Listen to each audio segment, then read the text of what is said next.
Hey there guys, this is Richard, your host. Whether you turn to PC gaming for those vibrant indie titles, for the ever-evolving PC builds, or for their potentially superior performance, the realm of PC gaming has always been associated with a large and expansive, if not endless, library of games. This past decade especially, we've witnessed some explosive growth as games continue to evolve for our various devices. With the versatility and customization potential for graphic excellence that having your own PC opens you up to, you're surely going to want to try and explore as much as you can on your beast of a device. Keeping up with that spirit, marvelous gamers, in today's video we'll be exploring 21 brilliant yet forgotten PC exclusive titles that we never got to experience on our favorite gaming consoles. Stalker, Shadow of Chernobyl. A sequel to Clear Sky of the Stalker series, Shadow of Chernobyl tells the story of an alternate reality where there was an unexplained second disaster at the site of the infamous nuclear reactor disaster. This occurrence has caused certain environmental changes pertaining to life forms within the zone and, at some point, even the laws of physics. You step into the shoes of the Marked One in this non-linear story, and it has you waking up with amnesia after an accident. Your only goal is to find and kill the Strelok within the forbidden radioactive territory, referred to here as the Zone. Set in the first-person perspective, Shadow of Chernobyl is essentially a survival horror shooter that was topped off with RPG elements for sprinkles. I can't talk about its gameplay without applauding this title's AI work on life forms within the Zone. As I encountered the various dogs, bears, boars and more, I found them behaving in very natural ways. The game factored in animal behavior even when I was in a different area of the map and had me playing through dogs fighting in packs or other beasts struggling to best each other for food. Treacherously beautiful, that's what I call this world. It's a bleak narrative, but you'll find it being told beautifully through your surroundings. Star Wars: The Old Republic. A long time ago, in a series far, far away, 2011 marked the return of the Knights of the Old Republic franchise with a brand new game. Star Wars: The Old Republic is an MMORPG set in the largely adored Star Wars universe. The plot dives into 8 different 3-chapter storylines, each of which follows one character from the 8 different classes during a period of peace between the Galactic Republic and the Sith. As you make your way through each of these stories, you're made to grind and level up your character while being judged for your morals on its light-dark side spectrum. If you ask me, the Old Republic's excellence lies not in the innovation or never-seen-before features, but in how well it refines mechanics and systems we've seen before it. The music felt absolutely riveting, and the voice acting pulled me right into the compelling story. The world is downright glorious and presented me with hundreds of hours worth of content. I'd say try it for the gameplay variety it presents you with for its different character classes. Warhammer 40,000 Dawn of War 2. Our next PC exclusive is Relic Entertainment and THQ's second entry for Warhammer 40k's Dawn of War series. Dawn of War 2's campaign is a non-linear one. You enjoy an interplanetary experience while controlling the Space Marines, and can enjoy the story in both online co-op or solo mode. Following the devastation depicted in the previous game, the Blood Ravens of the Space Marines make their way home, only to find it barely fending off attacks from the Orcs. This is where you jump right into the action. You'll find that this one does a lot of things differently when put next to its predecessor. For instance, the cover mechanic is heavily emphasized and tied to your bonuses. The model scaling, physics and AI were definitely improved and made Dawn of War 2 feel like an entirely different game than the rest in the series. Hell, it even did away with base building. I gotta give it to him, this blend of RPG and real-time strategy didn't sound so great when I first heard about it, but Dawn of War 2 was a hybrid that made it work. The fast-paced style makes its graphics all the more enticing. To top it all off, the multiplayer mode is very engaging and makes for some fun gaming sessions with the squad. Vampire: The Masquerade. Bloodlines. Based on Vampire: The Masquerade, the RPG by White Wolf, Bloodlines has you playing as a recently murdered human who comes back to life and discovers that he's now a vampire. As this fledgling, you select and join a vampire clan and rediscover LA in the night. In no time, you're seen racing to get to the truth about an ancient artifact that could very well be the end of vampire kind. The gameplay here switches back and forth between first and third person perspectives, with first person ranged combat and third person melee combat.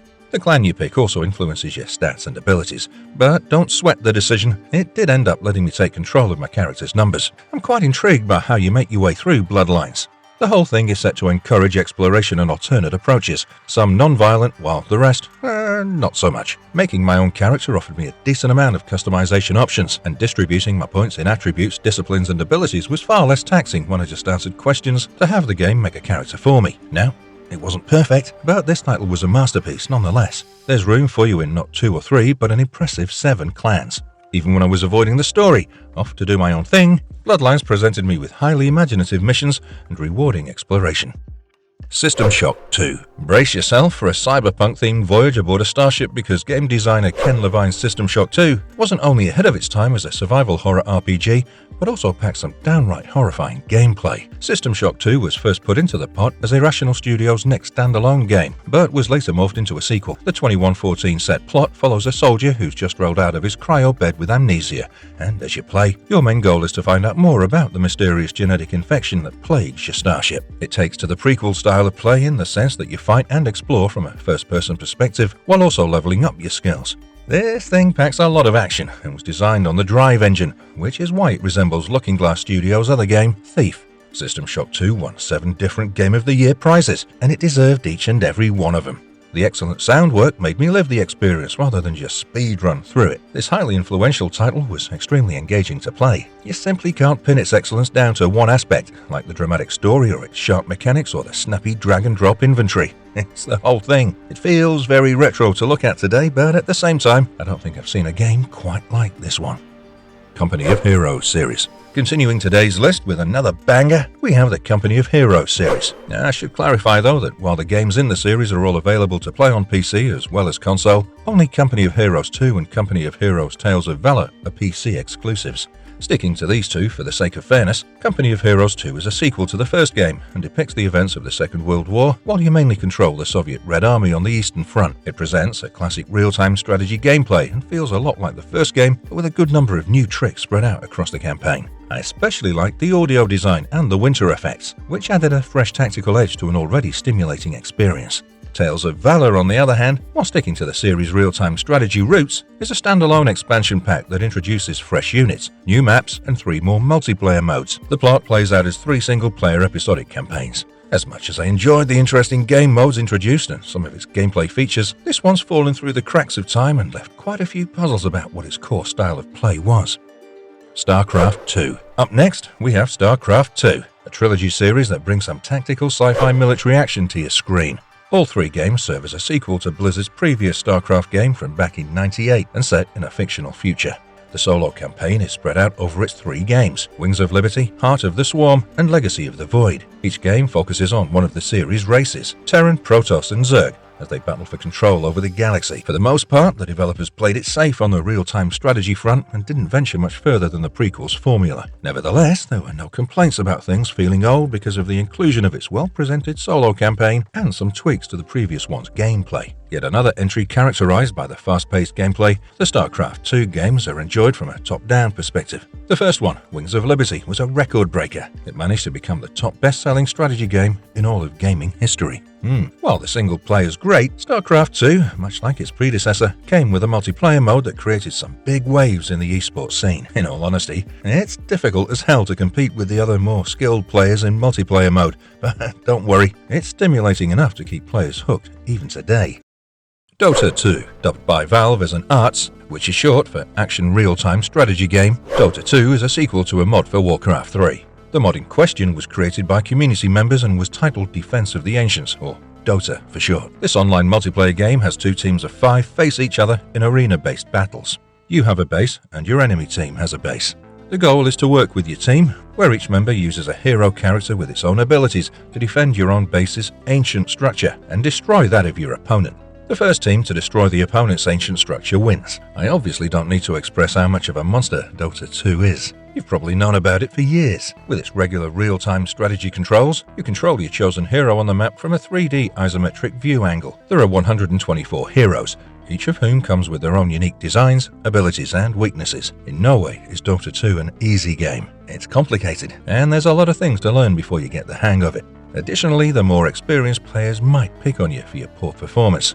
But that being said, it's thrice as rewarding as it is difficult to master. They carefully worked on the graphics and art with this one. Forget how good it looks. Dota 2 gets chaotic and very vibrant while still being legible enough to depict what's happening in-game. Now, that's an achievement. World of Warcraft. This next title by Blizzard takes the form of an MMORPG set in Azeroth, the series' fantasy universe. Right off the bat, you create your own character, which offers a good degree of variety and customization, including 9 different classes and 8 different races to choose from. Once that's taken care of, you're ready to explore the world and take on any monsters or quests that your play session throws your way. Now, I mean session in the literal sense, because you can only enter the game world by picking a server. The game calls these realms, and each of them puts you in a copy of the world where you can either focus on role-playing your character or a more quest-finishing monster-slaying experience with the role-play optional. In my time playing this one, I found it to bring forth the best of the very best that we've seen in an MMORPG. It does a fantastic job of catering to all age groups, and even with Blizzard's reputation, nobody could have anticipated a game so fine. Within its gorgeous and seemingly endless world, I found that it features intricate mechanics that go far to influence the course of your journey. I found it to be the kind of game that didn't shy away from turning to another for inspiration. In fact, certain aspects were even similar to those of other MMORPGs. But here's the kicker. Put this up against any game that came before it, and it'll most definitely outshine the other and dominate your comparison. EVE Online. EVE Online has been home to some of the most epic storylines and the deadliest battles, even when you compare it with other games of this sort. For over 20 years now, as a science fiction space MMORPG that features a sandbox world, EVE Online has managed to remain at the #1 spot. The second it boots up, you're asked to pick an empire to explore and select one of the ships available to that faction for your exploration. Once that's out of the way, you create your own character. Not only are there over 5,000 star systems to explore, but also 2,500 random wormhole systems, and you share the entirety of the universe with its other players. This means that EVE Online does something very unique, something that an MMORPG normally doesn't. It doesn't have multiple copies of the universe running at once. Rather, it has one main server for the whole universe, within which you can engage in all the fun it has to offer. Speaking of fun, the gameplay allows you to take up activities or jobs like manufacturing, trading, mining, exploring, piracy, and combat through your NPC agent. It even made it to the Museum of Modern Art's collection of games as a Day in the Universe video, made out of gameplay footage. The cosmos is quite breathtaking to explore, and I think it's a shame that people say no to EVE Online without giving it a shot on account of its complex player interface. It's a bit more slow-paced and calmer than an action game, and the combat isn't the main appeal. Yeah, but it's all presented so beautifully through its player versus environment and player versus player gameplay. I was very relaxed in setting out to find a new system to explore. HalfLife Alex. Putting the player in the shoes of Eli's beloved daughter and Resistance member Alex Vance, this Half-Life entry depicts an alien invasion at the hands of the Combine Empire. This VR game's plot takes place 5 years before the events of Half-Life 2, and has you control the titular hero in fighting the Combine and standing up against their implemented police state. The main goal is to seize the alien superweapon, and the gameplay takes to a survival horror-feeling first-person shooter format. I've never been a big fan of VR, but I didn't mind playing this one with VR. It doesn't just look great, it makes you feel like you're actually a Half-Life character. The level of direct interactivity within the game world took me by surprise, and I suppose this is mainly attributable to the gravity gloves, so good job with those, Valve. As you fight aliens, explore, and solve puzzles in this next Half-Life installment, you'll find in it the next piece of the bigger picture. By the time I was done with it, my craving for Half-Life 3 knew no bounds, just like it did for me. Alex even managed to change a good many people's opinions on VR. The world design is genius and pulled me into it. It's a title worthy of all the awards that it's won, including the ones for sound design and action direction.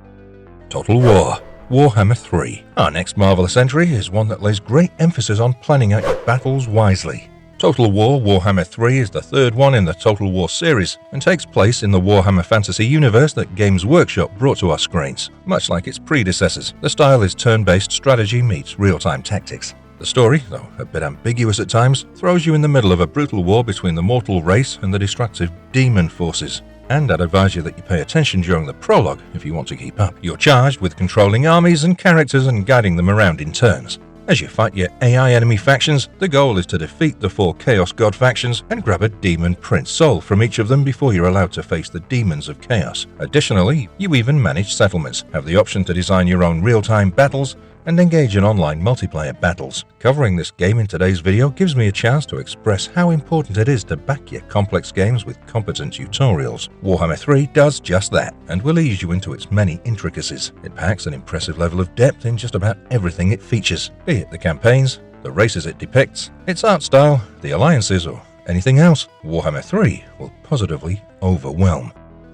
Sins of a Solar Empire. Yet another real-time strategy title. Sins of a Solar Empire is a very thought-out, thought-provoking piece of work. It stars 3 races: the Industrial Tech, the Visari Aliens, and the Psychic Advent. Commanding one of these Imperial factions, this sci-fi 4X real-time strategy hybrid takes you to a distant future and gives you control over your faction's military. Additionally, it has you tending to economic as well as diplomatic matters in-game with the goal of conquering star systems. In-game, you move around an entirely 3D field of planets or other such heavenly bodies floating in space. There's also a sandbox mode where you can pick your solar systems and unlock achievements. The scaling is jaw-dropping. You'll be tripping over its different galaxies, asteroid clusters, shiny stars, orbiting planets, and a whole universe's worth of other space stuff. This is also another game on today's list that brought a masterful blend of genres to PCs and was well received by audiences.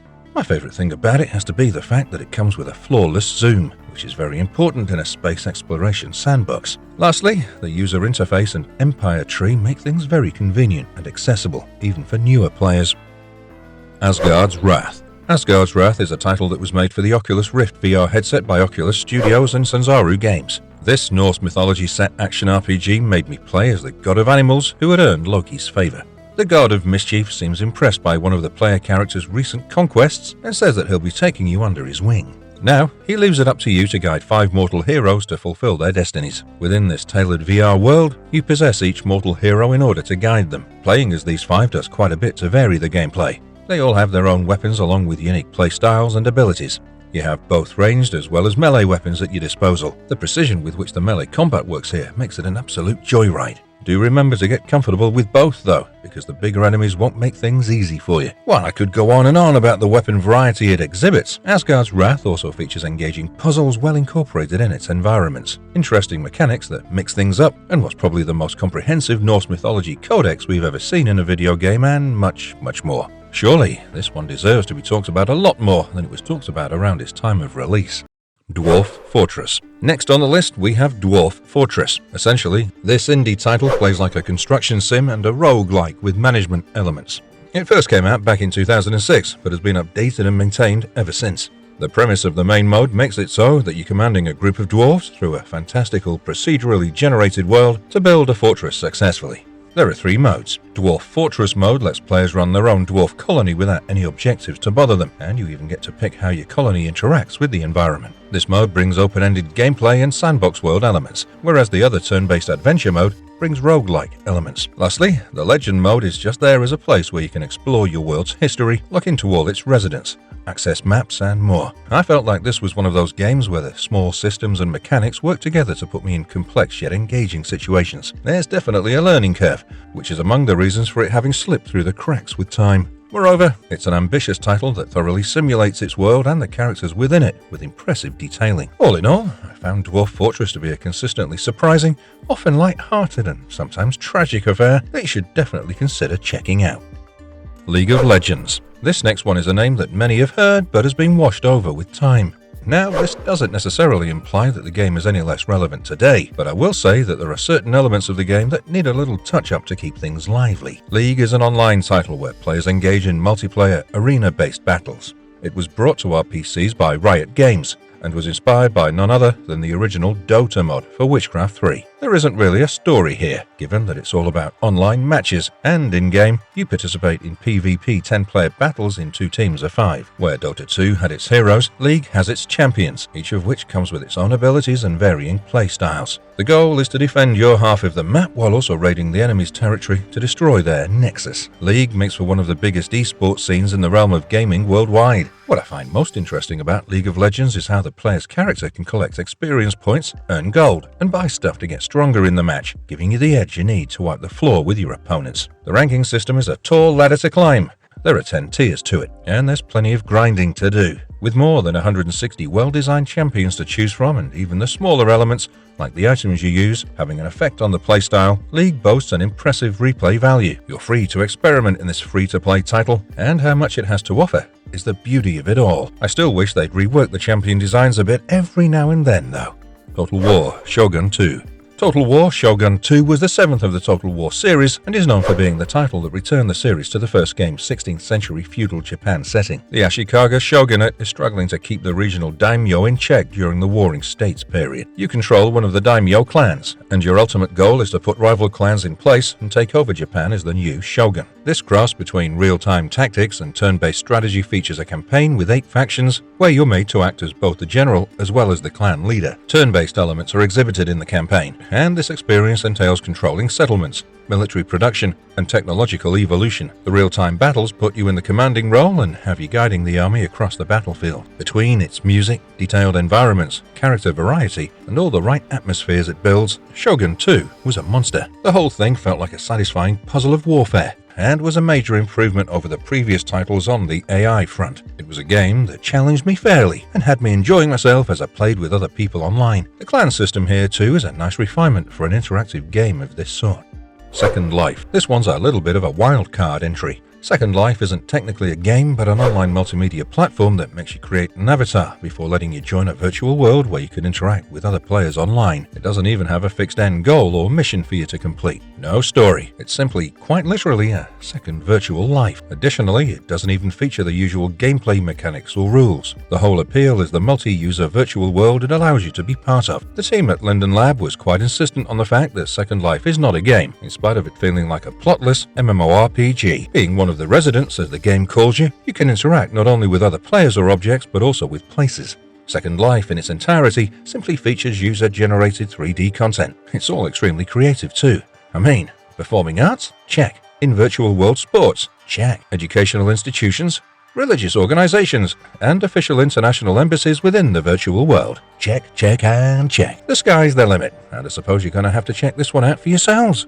Blood. Our next marvelous PC title is Blood, a 3D first-person shooter from back in 1997. In an ambiguous stage of time that exhibits elements from the 20s to the 40s, Blood paints the picture of Caleb, who's essentially a gunslinging zombie. This man arose from the grave to get revenge on Chernobyl, the god who betrayed and killed the highest circle of his worshippers' cult, including Caleb and his wife. If you haven't already realized it, I'm going to have to ask you to open your eyes. The playstyle here is very similar to the classics like Doom. You roam around its levels, looking for keys or switches that open up the path for you. You also need to watch out for traps and puzzles in addition to the regular cult members and Chernobyl worshipping creatures as they try to kill you in its levels. It's impressive how creatively deep the level design here goes. It's loaded with a good number of pop culture references and a witty charm that I most certainly enjoyed. The weapon choices are unconventional, and they varied the experience even more than the various settings featured already did. I'm not going to put this lightly. This game's difficult. It boldly challenged me, and what I love about it is that no matter which of its small flaws you raise your eyebrows at, you're sure to forget about them once the shooting begins. Scratches. Along the border of a small town in the English countryside is the Blackwood estate. Scratches has your play author Michael Arthate, who just needs some alone time to finish writing his next work. His search for solitude makes him move into the Blackwood house. And fun fact, the dude who lived here before Michael disappeared out of nowhere, and the dude before that dude ended up dying an ambiguous death. So, that's fun. The estate manages to create a masterful horror setting, and as you explore the house using just your mouse, you'll hear the distant horrors of the house's grim past. On hearing these scratching sounds, Michael becomes consumed in the house's history and forgets all about his book. There's a lot of Lovecraftian elements to be found here, including a couple of direct callbacks to HP's lore. The game allows you to go from room to room with the goal of investigating and finding out more about the previous residents' disappearances. The reviews for this one exhibited an extraordinary range. While one gave it a 3.9 rating, another gave it a 7.7. If you ask me, what stands out most here is the atmospheric storytelling. The Blackwood house feels alive, like a silent, brooding character that manages to make you feel tense. Definitely an underrated title. Scratches was an unforgettable first-person horror title, at least for me.